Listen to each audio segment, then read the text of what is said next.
In today's video, I'm going to teach you how to delete a content block in Mailchimp. Now, if you've ever found yourself in a situation where you need to remove a particular section from your email campaign, you're in the right place.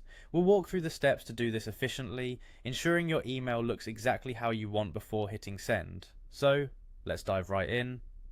First things first, you're going to need to navigate on over to Mailchimp.com.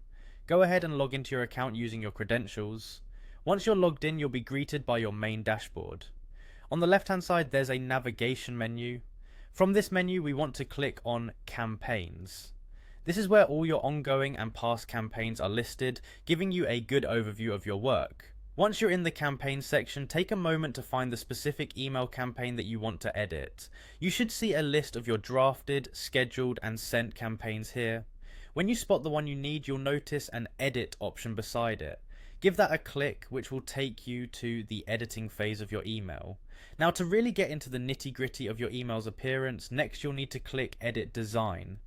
This button is essential as it opens up the email builder where you can modify all the elements that make up your email.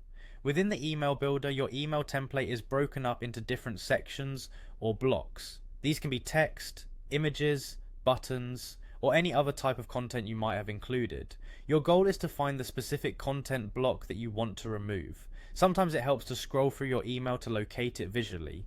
Once you find that block, simply hover over it with your cursor. You'll notice that a toolbar appears. Pretty handy, right? On this toolbar, there's an icon shaped like a trash can.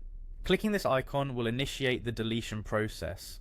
After you click on the trash can, a confirmation message will pop up. It's Mailchimp's way of ensuring that you really want to delete this block and haven't clicked by accident. If you're sure about deleting, click the delete option within the confirmation message to proceed. Your changes aren't finalized just yet. So after you've confirmed the deletion, make sure to click Save and Close. This step is crucial as it applies all the modifications you've just made to your campaign, and there you have it. You've successfully deleted a content block from your Mailchimp email campaign. With these steps, you can manage and tidy up your email campaigns with ease. Remember, a clean, well-organized email is more engaging and provides a better experience for your readers. Thanks for watching, and I hope this tutorial was helpful for your Mailchimp endeavors.